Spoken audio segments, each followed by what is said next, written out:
Welcome to the Seattle Investors Club podcast with Julie Clark and Joe Bauer, where we share the nuts and bolts of real estate investing from our 20-plus years in the industry. Sit back, relax, listen, and immediately take action. Are you ready? Here we go. Welcome to the Nuts and Bolts of Real Estate Investing podcast. My name is Joe Bauer. I'm here with my co-host, Julie Clark. Julie, how you doing today? I am doing exceptionally well today, Mr. Joe Bauer. It is. We're in the home stretch here for the last week of school, which my girls have pointed out to me. They have been homeschooling for as much as pretty much the summer lasts. So we've been months and months into this so far, this week being the last. It's gone actually pretty good. I'm happy to say.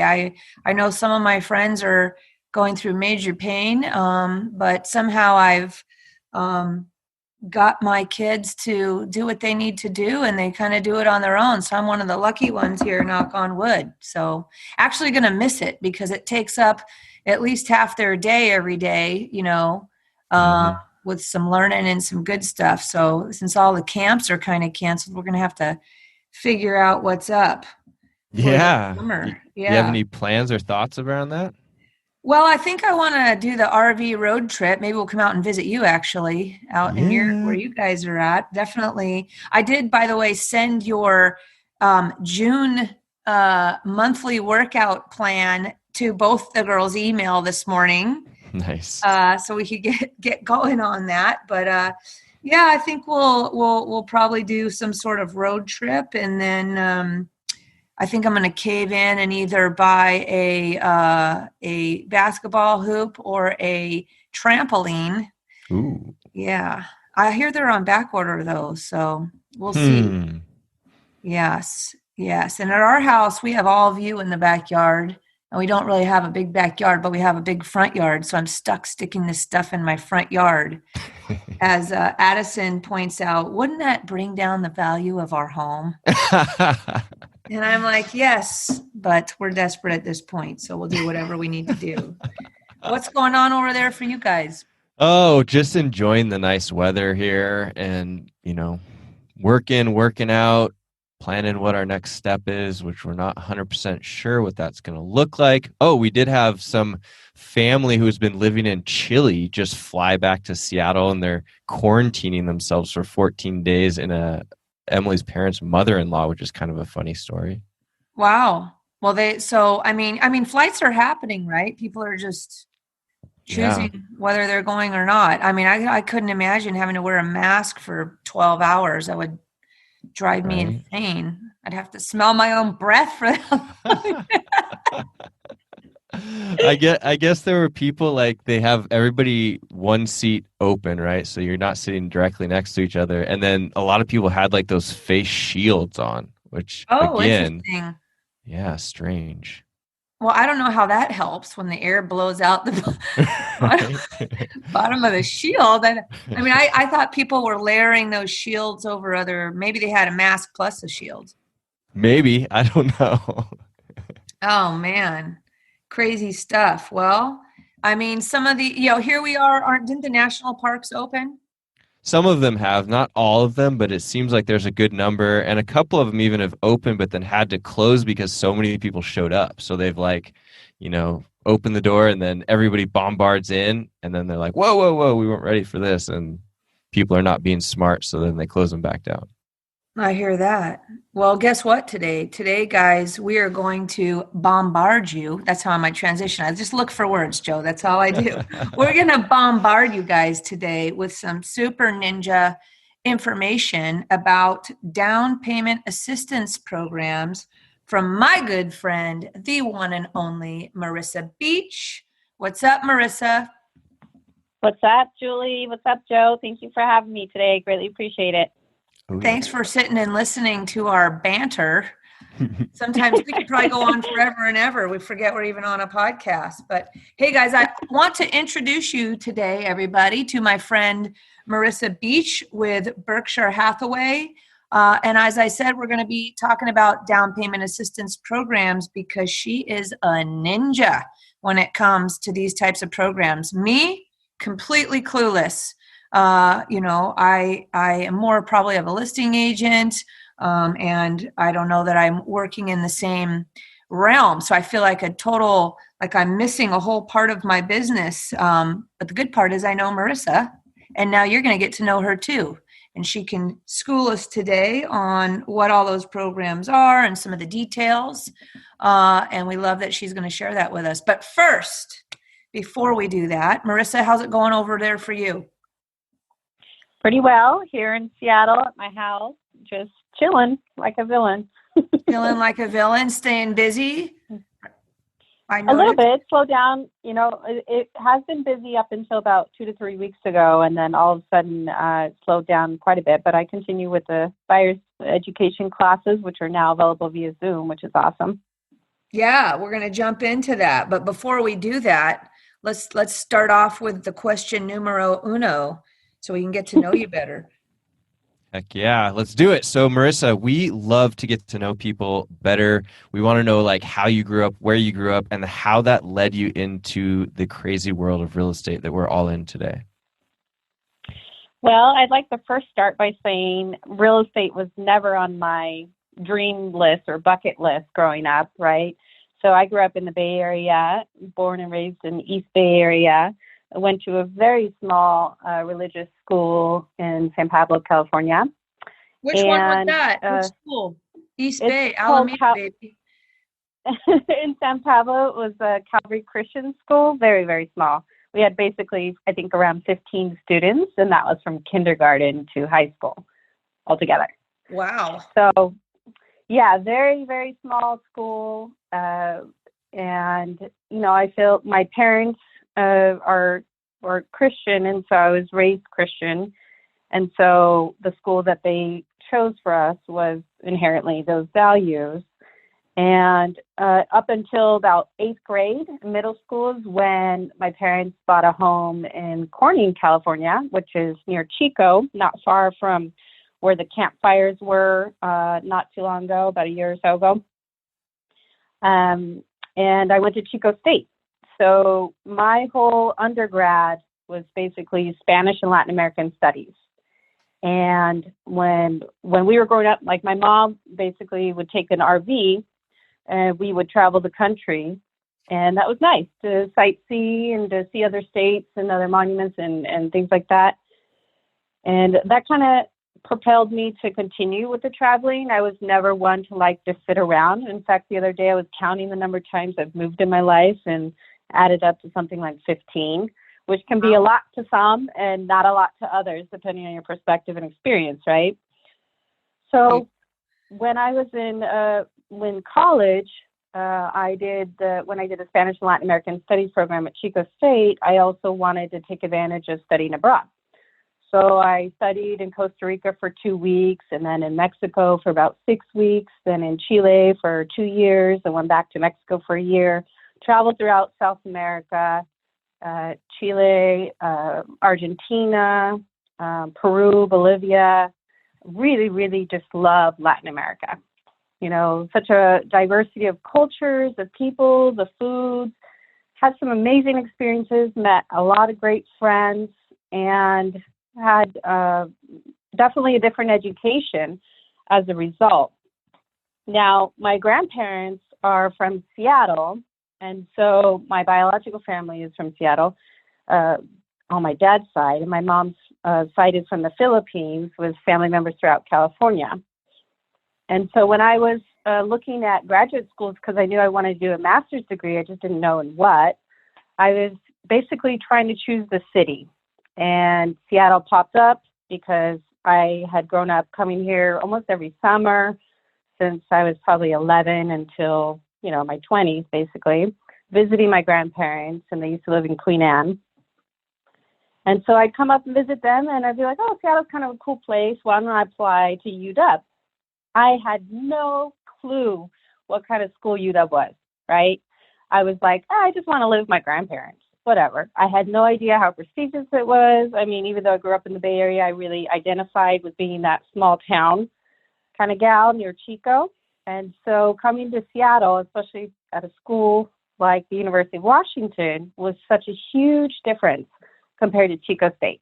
at Chico State, like we'd party with our professors, it was very, very close-knit kind of school. So we'd have potlucks and stuff like that. I mean, there was like, one small area downtown where you could walk, which was just a few blocks, right? Full of restaurants and things like that. So when I came to Seattle, I got accepted into the University of Washington Evans School program, which is a master's in public administration. And that had really nothing to do with my undergrad, but I wanted to work in the nonprofit sector, and I knew community service and public service was always something that was just ingrained in me, in my blood. I grew up volunteering in food banks and things of that nature. And my parents raised me to be very generous and very open-minded. That's why we love you. Thank you. Feelings are mutual. And so yeah, when I came up to UW Seattle, I was living in Queen Anne with my grandparents, biking to the campus from Queen Anne, taking the bus back because those hills are kind of killer. And, taking classes in economics and things that I had not really studied before, microeconomics, macroeconomics, quantitative and qualitative analysis, data geek stuff, and public policy stuff, which was really good for me at the time. And then after I graduated college, I was basically, like anybody else, looking for a job, and I went to work for several different nonprofits, but I got kind of disappointed in the sense that I felt like the missions didn't really match the job itself, right? The way that the managers would treat their employees versus what they're fighting for, social justice, human rights, things of that nature, seemed to be a mismatch. And honestly, I never really liked having a boss. I hated being told what to do. Just ask my parents. They couldn't really tell me what to do, and it was probably painful for them, I imagine, raising a rebellious teenager. So yeah, that's what I did. I studied here at UW, lived with my grandparents for a while, and again worked at several local nonprofits, and it just didn't work out. I'd have temporary jobs, maybe 6 months to a year. I'd be looking for a job again. I lived in New York for a little while, went back to the Bay Area for a little while. So again, traveling all over the place, moving 15 times throughout my entire lifespan. I'm in my mid-30s now. With that said, towards real estate. So funny story, I was unemployed and a little bit sad, having a master's degree, not being able to find a steady job where I felt like I could use my talent, but get paid my worth and pay off the student loans, right? I saw this Craigslist ad that said, the sky's the limit, come be a realtor, flexible schedule, blah, blah, blah, all the good stuff, all the BS kind of stuff, right? That they don't really tell you the bad stuff until you actually get into it. So I went to this orientation at Berkshire Hathaway in Linwood, and I was like, oh, yeah, this is the type of career I want. I'm so excited. This is amazing. And previously I was working at a nonprofit that did homebuyer education classes. So I didn't teach them, but I would be on the admin side and be calling all the lenders and realtors and the participants. And I really loved teaching. Originally, my dream goal was to be a Spanish teacher, so I felt like this really bridges that passion in terms of teaching homebuyer education. And so I immediately took the class at Rockwell, did the test, passed it the second time, and joined an office locally, and the rest is history. Been doing real estate for the past 6 years now.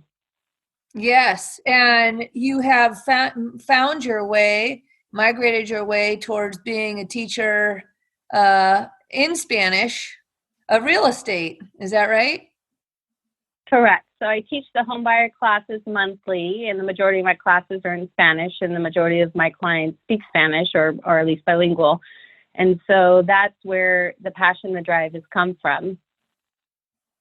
That is fantastic. You know what's crazy? I don't think I ever realized it before, but I'm from East Bay, California, from Alameda, and I grew up going to my grandparents' house in the Seattle area, and that's probably a good reason why I ended up in Seattle, and my grandparents lived in Magnolia. Maybe we're cousins. Yeah, maybe we're long lost cousins. We probably were like playing together when we were in middle school. We didn't even know it, That is crazy. Likely. That's so weird how those things. Well, if you guys haven't figured it out already, who are listening here today, my friend Marissa here is very eloquent. I mean, I love listening to hear you. I love listening to you talk because you're so clear and concise, and you are a very talented speaker. And I think, well, at the end here, we'll tell you guys how you guys might be able to jump in one of Marissa's classes. But that's a good story, and it's interesting how if you have a passion about something, that you will find a way probably to, if you keep going and just keep pushing forward, to end up in a spot that is more so of what you were after. You ended up, instead of being a Spanish teacher in school, you're a Spanish teacher, or you're teaching real estate in Spanish, and essentially kind of like a school of real estate, school for homeowners, for new homeowners. But good story, man. Good story. So did you, as far as deciding to focus on first-time homeowners for your business model, you sort of just fell into it that way? Or is that kind of fair to say? Or yeah, I would say that the classes themselves are for majority first-time home buyers. There's a lot of programs out there where you don't even have to be a first-time home buyer to access the funds.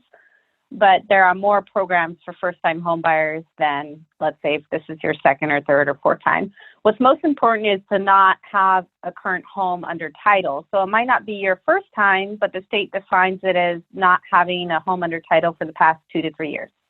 Right. Good stuff. Before we jump into the down payment assistance program details and stuff like that, tell us about, I want to make sure I'm saying it correctly. Is it NAREP? Yeah. NAREP is the National Association of Hispanic Real Estate Professionals. You don't have to be Hispanic to join. Full disclosure, I'm not. I think I told you guys, my mom's Filipina, my dad's white from Seattle, but I learned Spanish in college and in high school. So speak it fluently, I write it, and I really enjoy it, and definitely fell into it more because that most of the programs are geared to that. The education tends to be geared to that. And naturally, I've been working with majority buyers ever since. Right. And so tell us a bit, you've been on the board, or you're on the board at NAREP, and that organization is there, to support what? Yeah, so the NAREP, then again, the National Association of Hispanic Real Estate Professionals, is to provide tools and advocacy for the real estate professionals working with the Hispanic community, with the goal to increase Hispanic homeownership. So a couple of different facts. For example, it is the largest minority trade association in the country. We have about 30,000 members nationally. Locally, we have just over 100. And the chapter locally existed quite a few years ago, and then it went away during the first economic downturn around 2008. And then they had been trying to bring it back to Seattle for some time, and I was approached by a couple other local realtors, and they said, "We want you to be president." I was like, "What's the catch?" So they took me out to beer and tacos. I'm like, "Man, I'm a cheap date. All you had to do is buy me beer and tacos, and then I'm president of NAREP. Well, how does that work?" And so it was a really great conversation. They were inspired by my nonprofit background, my leadership skills, bringing people to the table, recruiting board members. So that's what I did in 2018. I was founding president with a small group of folks. And we started with maybe, I think it was only 5 to 8 people. And now we have a board of about 15. So every year we've gotten stronger and bigger locally. Nationally, the presence is amazing. They do national conferences in San Diego, and sometimes in Florida and other places, but the main headquarters is in San Diego. So first year, 2018, I was president, second year, 2019, I was still on the board, but as past president. And then this year, I'm on the board as an advisory person. And so that's been, again, fulfilling that passion for the nonprofit industry, but mixed in with entrepreneurship and business. So awesome. And how would people, if they want to get involved and join NAREP, how are they going to go do that? Or maybe can you post something on the Seattle Investors Club Facebook page afterwards about, just say, we just recorded a podcast and here's a link to join NAREP or whatever. We'd like to help you get the word out there, of course. Yeah, I would love to. In fact, I'm involved with both NAREP and ARIA. So I'll make a post on both. ARIA is the Asian Real Estate Association of America, and they also have chapters around the country. And so each of those associations really help real estate professionals with tools, with knowledge, with industry insight. It's amazing to me to go to so many of these conferences where I meet people directly from Fannie Mae and Freddie Mac and from some of these big institutions that really guide the market in a lot of ways. Right. Definitely getting some attention. They want to plug into NAREP and these organizations for sure. So that's all very awesome information. We'll look forward to seeing that in the Seattle Investors Club Facebook page. If you guys are listening, and regardless of where you are, a lot of the stuff that we talk about is can apply anywhere. So feel free to join us, whether you're in Washington or any other state across the U.S. here, and we're happy to have you join us. Hey guys, it's Julie here with a quick break from the show to discuss an opportunity some of you may have interest in, which is to work more closely with me. On almost a daily basis, I get calls from investors and brokers, both new and experienced, asking me for guidance or advice. I love helping you guys out, and it keeps me on my toes too. So with that said, I wanted to let you know that I have a private broker coaching community called the VIP Education Community. And the best part is that it's 100% free. That's right, it's free to join. So whether you're a traditional broker or a broker investor, my VIP education community offers personalized one-on-one coaching from not just me, but also from my experienced broker friends with expertise in all disciplines of real estate and real estate investing. We'll teach and share our modern marketing strategies, our tech and lead generation resources, plus teach you how to identify or offer up opportunities for yourself or for your clients using techniques such as seller financing, lease options, land entitlement deals, BRRRR investing, flipping, multifamily or commercial coaching, whatever you like. We've got it all covered for you. The future of real estate is changing fast, and to stay in the game, it's time to learn about all the options you can offer your buyer and seller clients, as well as, if you want, learn how to use those skills to grow your own real estate portfolio. If you'd like more details about joining my VIP education community, reach out to me at julie@seattleinvestorsclub.com or text me at 206-910-2985 or just send me a Facebook message. My new favorite phrase is community equals confidence. So let's navigate the future of real estate together. Now, back to the show. So let's jump into it. Let's jump into some of these down payment assistance programs. Who offers them? And I'll let you just take it from here. Great. So there's state agencies, nonprofit organizations, and private banks that offer these programs. A lot of times the banks and the lenders work with the state agencies and or with the nonprofits to provide this source of funds. The most popular in Washington State is the Washington State Housing Finance Commission. And I'm pretty sure that in other states, this program exists as well. It's just a matter of when you log into the MLS, at least in the Northwest MLS, there's a tab that's called Downpayment Assistance. And there you'll be able to take all the training, download marketing materials, and find out, just plug in your zip code, for example, and find out all the potential resources for down payment. It's a pretty cool tool because, again, you could send that link out to your sphere or potential leads, and then they could put in their zip code and figure, oh, okay, well, these are all the programs that exist that can help provide money for down payment. And you can also grab that information and run Facebook ads and stuff like that for down payment assistance with a link to it. Correct. Yep. Yeah. So it's a great marketing tool, great resource. Absolutely. And so the State Housing Finance Commission in Washington provides up to 3% towards down payment and closing costs. Obviously, 3% usually covers the most, if not all, the down payment, and then closing costs may or may not be negotiable with the seller, depending, obviously, on the market, on the home, and things like that. But for the most part, that type of funding, what you have to do to get it, you have to take a 5-hour class. And again, I offer them every month, mostly in Spanish, but my one coming up on June 27th is in English, and it's going to be via Zoom. And I wish it weren't 5 hours, but the state requires it to be 5 hours because that's just, they think that people somehow retain all the information in 5 hours. I'm not sure why. However, 5 hours for 3% of a purchase price is a lot of money. Most of us don't make that kind of money in 5 hours. So if you think of the trade-off, it's totally worth it, right? Absolutely. And so again, you could look at Washington State Housing Finance Commission and the website. I can post on the Facebook page and everything, and that will tell you the list of lenders and realtors that can provide the service, because not all lenders can provide it. And even if they are certified, doesn't mean that they're familiar with it.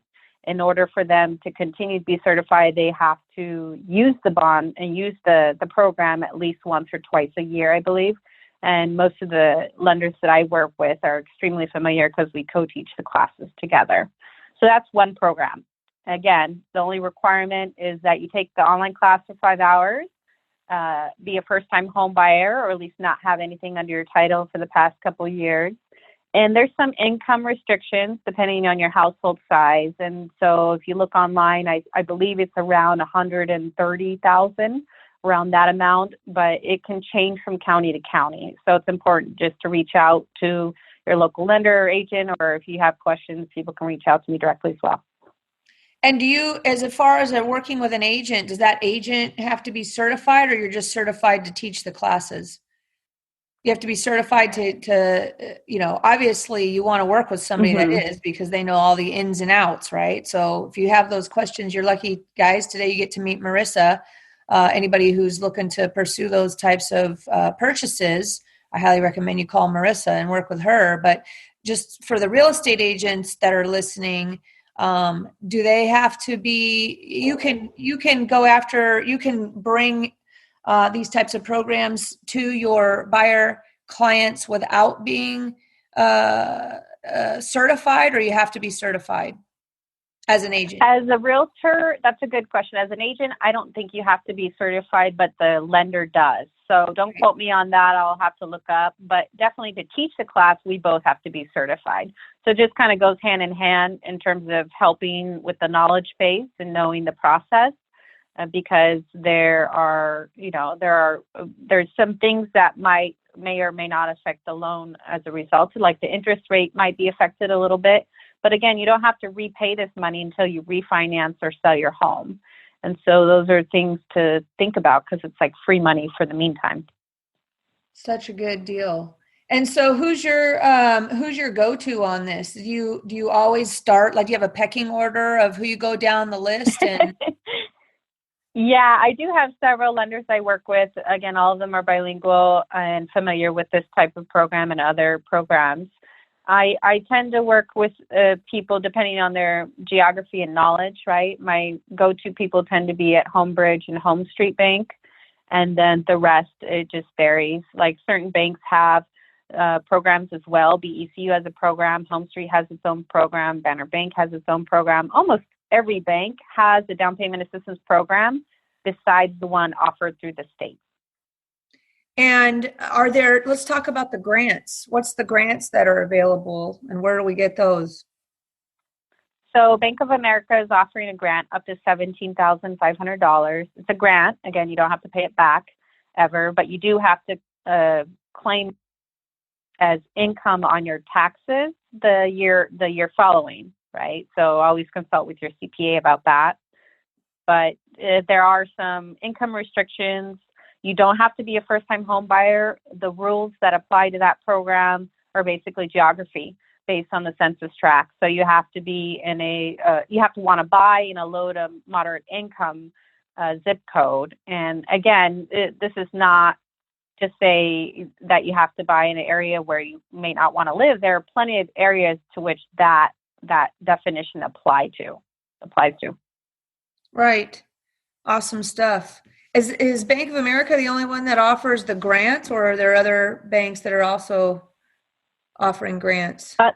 Yeah, other ones as well. For example, BECU offers $7,500, and that one you do have to be a first-time home buyer, and I believe you do have to take an online course, but the course tends to be like an hour or two. Same with Bank of America. If they require a course, it tends to be a lot shorter in time frame compared to the State Housing Finance Commission, which, again, depending on your needs, you may want to go with the State Housing Finance Commission or you may want to go with the grant. The difference is not only in the amount and the program restrictions as far as their criteria, but how much does one need or want, right? A lot of people who take my classes, they tend to not use the program, but they love the information and the knowledge. So certain companies or certain banks like BECU, Home Street, they also offer what's called an affinity program where the buyer's agent gives back a portion of our commission to the buyers. We all know buyers don't pay for our commission as agents. However, that's one way that we give back to our own buyers in the community. And when you say that people take a class and then they don't necessarily use it, is because maybe they find out they're not qualified, or what? It's a variety of reasons. Some people don't like the fact that it affects your interest rate. Some people, a lot of people have their own down payment already. So even though they could use it and could qualify, they just choose not to. It's personal preference, honestly, more than anything. I would say most people don't like to feel like they're getting a handout. So maybe for some, it's a stigma issue. You know, economically speaking, they might feel like, oh, it's welfare or a handout from the government or things like that. So that's not something that I've been told directly, but that's something that I sense and gather based on the fact that people can qualify and do qualify for it, but just for whatever reason choose not to do it. And is the interest rate, what's the difference in rates? I mean, I know it changes probably daily, as in different banks and different overlays and stuff like that. What's the credit score situation with these types of programs? I don't know it off the top of my head because I know it did change during COVID. And so the best thing to do is to look online and to contact one of the approved lenders and to find that out, because every day the rates do change. And it's just depending on the property, depending on the buyers, depending on the bonds themselves, where they're getting the money from. As far as the grants, I don't think that they affect the rate that I know, but again, I'm not a lender, so I don't want to speak to that. The State Housing Finance Commission, that is kind of like a silent second loan, right? Again, you don't have to pay it back till you refi or till you sell the house, but it's still money you do have to pay back eventually. If you don't sell the house in 30 years, then you would pay it at the end of the 30 years. Got it. Awesome stuff. Woo, yeah, a lot to learn. I mean, I think it's worth it for anybody to probably take one of these classes just to make sure you're fully informed of all the information. Did any of this get impacted? Like we said, I know there might be some overlays and related to the credit, but did any of these programs go away temporarily during the health crisis here with COVID that we're still having? Yeah, they have been impacted in the sense of the credit scores tend to be a little bit higher as far as the requirements. Again, I don't know them off the top of my head, so I would ask folks or tell folks to speak with one of the lenders certified in the program. However, there's a lot of banks as well that stop offering the State Housing Finance Commission program because the banks tend to not make money off of them. It costs them money. And so they're like, well, from a profit standpoint, they're not making much money off of them. So even though they can do it, they don't necessarily, not all banks promote it. And which is unfortunate, right? Because you have all these banks with all this money and they may or may not be promoting it online or in other places because of so many restrictions with marketing or their internal processes. But I would say a lot of lenders did cut back on the state program. The grants have always been strong, and it's all dependent on funds, right? So whether they get it from taxes or they get it from, individual investors, these funds are there until they run out. I remember hearing recently that certain counties like Pierce County or Tacoma ran out of money for the State Housing Finance Commission. Again, consult with the lender to see if that's still true or not, but it's all depending on the county and the city. And so there's not only the state program, but there's also county and city funds. Like in the city of Seattle, there's a lot of money. It's kind of a catch-22 because you have to be not rich, not poor, but under a certain income limit to get the down payment assistance. And yet you're probably not going to be able to find a house for that much if you're under that income limit in Seattle, right? Right. So where do you do most of your business where you have this program apply? South King County, Auburn, Renton, Kent, Berrien. Most of my sales and buyers always look in South King. Covington is popping up a lot. Sometimes in North Pierce, like Tacoma and Puyallup, again, depending on the time frame of how much, if there are any funds left. It's just depending on the pot of money. But a lot of my buyers, again, don't use the programs. They prefer to bring their own money to the table, but they want the knowledge and the education. And hey, it's free money, so why not take it, right? Right. Good stuff. Boy, good stuff. We should all be highly educated in all this stuff, especially these days when people are probably going to be going through, some bumps here related to, of course, unemployment is going to be the problem, right? We're still going to have to work our way through that mess. If you guys are looking for a forecast on the projection of what's going to happen related to all the unemployment that has occurred, I'll highly recommend that you listen to Ken McElroy.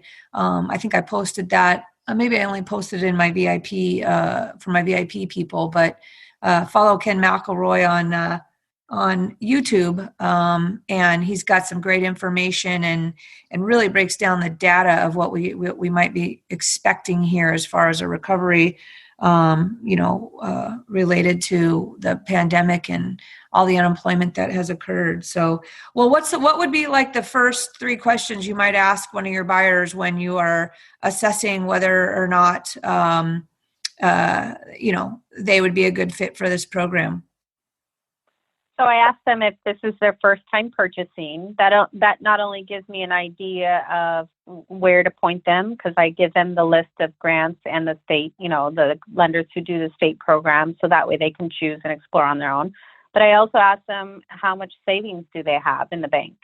And that will really determine, okay, how much money they're going to need for the down payment, or whether they should wait a little bit more, because even if they qualify for the grant, they might not have enough cushion. So a lot of times people hear the 0 down payment programs, and it doesn't mean that you don't have to pay anything, right? We all know that. You got the earnest money, inspection, appraisal, all that jazz. And so it's important to have savings enough for those costs, because the down payment assistance only covers down payment or closing costs. Sometimes prepaids, but mostly just those 2 things.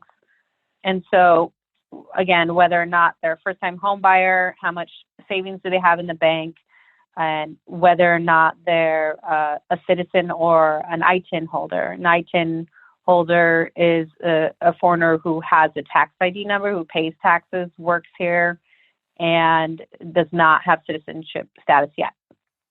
And so that's a good point. Let's bring that up. Let's let everybody know that it's possible to borrow money and buy a home if that is your status, correct?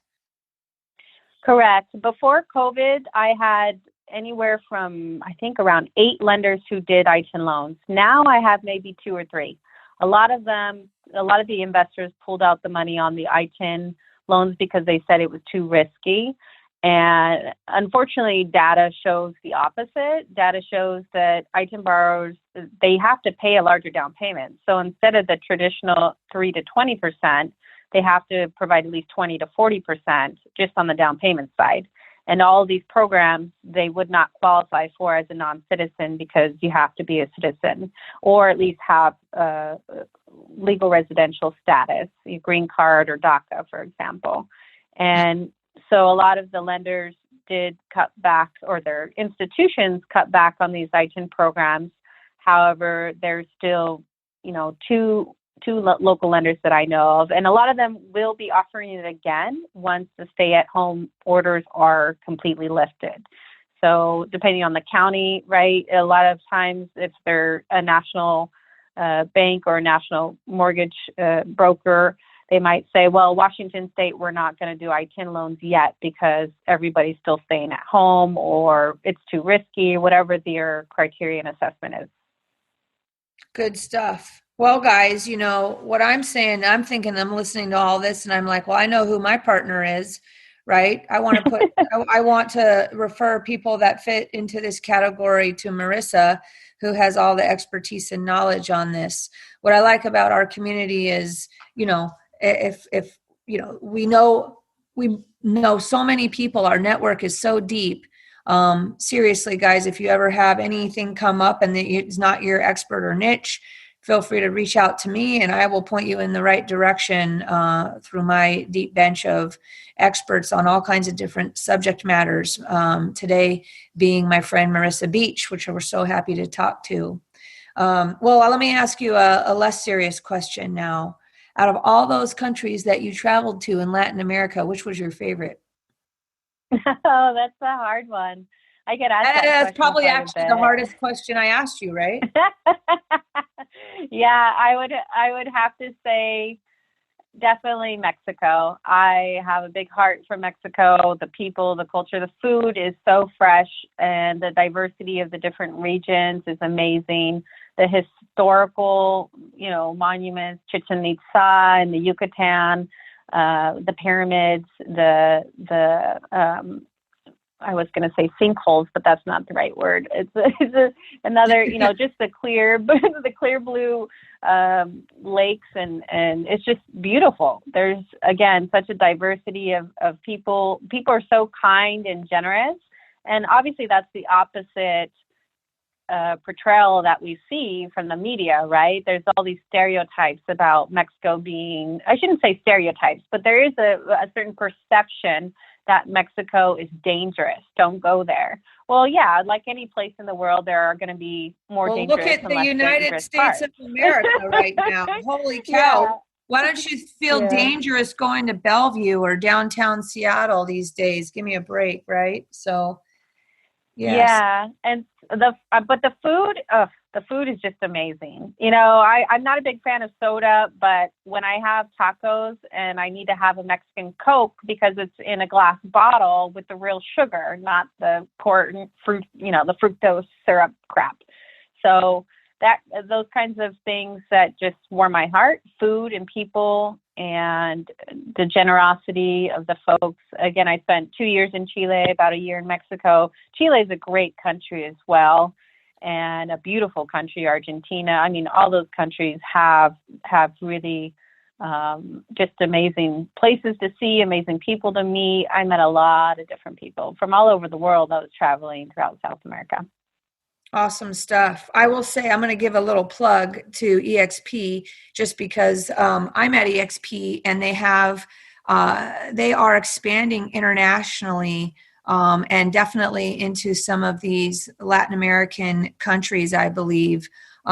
Just if you are interested, I mean, being able to do cross-border business, if you're a real estate agent and you have connections like some of the friends that I have that are agents that have strong connections to sister cities in Mexico and so forth like that, I'm just going to go ahead and give a shout out to EXP. If that's something that interests you, talk to me because it is phenomenal what's going on there in regards to the international expansion and opportunities for anybody that wants to reconnect with their home country or their city abroad and, you know, do some real estate business with such. Pretty amazing stuff what's going on in the world, especially, you know, I guess I'll say the virtual nature of what's going on in regards to, as a result of the health pandemic that we're in, is creating and forcing things to happen maybe that wouldn't be happening as soon.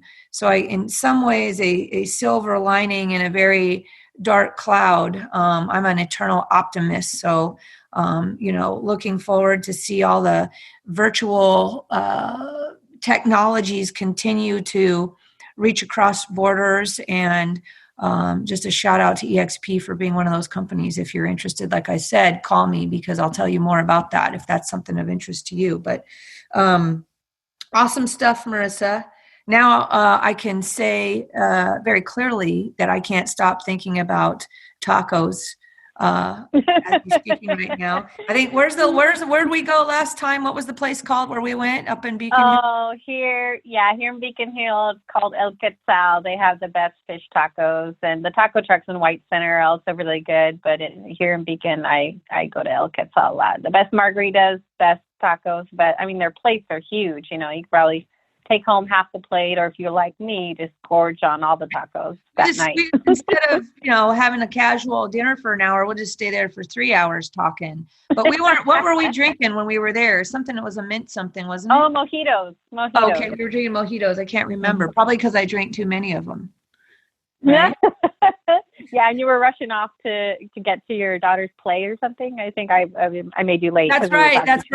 That was a Broadway bound thing. Yeah, that we were doing down there I think it was at the Rainier Performing Arts. So good times, memories. Mm-hmm. Well, I can't wait, Marissa, until we can get there again, or I'll go any place you recommend because I know you know all the good spots. So I shall follow. Well, awesome. I am so glad today that you have finally joined us. You and I have talked about this for a long time. Again, guys, educate yourselves. I am definitely going to join Marissa's class here. I think you said it was going to be June 27th. If you want to listen in, would that be okay with you if people joined your class? Is there a cost? Yeah, that's totally fine. There is no cost. It's completely free and it's open to the public. So I by all means, if realtors want to hop on, it's fine. Everybody gets muted at the beginning of the conversation, and it's recorded for the purposes of providing information to the state that everybody was quote unquote present, video wise during the class. But it's free, and again via Zoom, Saturday, June 28th or 27th, from 1 to 6 p.m. And people can contact me directly or contact you, and you can forward to me. How do people reach you? My phone number is 206-920-5092. I'm on Facebook, Instagram, all that jazz, and my email address is beachsellshomes@gmail.com. That's BEACHSELLS, homes plural @gmail.com. Good stuff, sister. So happy to talk to you today. Anything else we need to add today, Joe? We want to remind everybody, I guess I'll cut in. I say that, and then I'm going to cut back in here. Sorry about that. I want to remind you guys that every single Thursday, you can join the conversation with us. Marissa joined us last week and was able to provide some awesome info for us. Just a open discussion from 11:30 to 12:30 with your peers, any type of real estate professional, whatever your discipline is, whether you're an investor or a broker or a lender, or you do buy and holds or flips or wholesaling or any of that jazz. We certainly are multifamily or commercial or mobile homes. We have them all. We can talk every week at 11:30 to 12:30. It's just so nice to plug in with your peers and stay connected on whatever the current topics are or the hot topics for that week. Provide each other. Everybody can, speak freely. Just unmic yourself and join the conversation. It's a nice place to feel connected when, these days we're stuck, feeling a little bit disconnected maybe by being stuck at home and not being able to be at offices and so forth. So you can grab a link to join the online conversation if you just jump onto our meetup.com page for Seattle Investors Club. In fact, we need you all to go there and join because we are trying to shift all our communication over to you guys through our meetup.com page. So please, if you're listening to this and you want to continue to be reminded of these podcasts and other special events we may have coming up from time to time, Ideally, I'd love to throw a big party if we can all get back together outside this summer down on the beach here around my neighborhood. Would love to be able to invite you, but I can't do that if I can't reach you effectively. And so, again, meetup.com, search for Seattle Club, join us. And then what else? Joe, where can everybody find the details of today's podcast?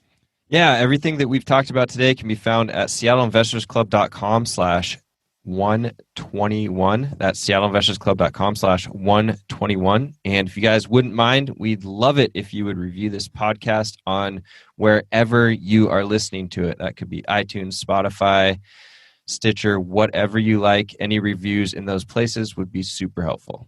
And I'll add, once we publish this and post this podcast, I guess we have already done that since you're listening to it right now. We welcome any lenders out there that are working on these down payment assistance programs or have programs that they can help, is to raise your hand and respond and reply. And you're free to, throw your name out there and your contact information so everybody can reach you. So we can hear about what programs you're involved in as well. We like to promote and help everybody we can. Inclusive environment here at Seattle Investors Club and the nuts and bolts of real estate investing. So other than that, I hope you guys all, we're getting close to the first day of summer here. And we hope you all stick with us through the summer. And other than that, have a fantastic rest of your week. And we'll see you next time. Over and out. Thanks for listening to the Seattle Investors Club podcast. If you have questions that you'd like to have answered on the show, shoot us an email at info@seattleinvestorsclub.com. Now go out, take that action, and build that real estate business. Thanks for listening.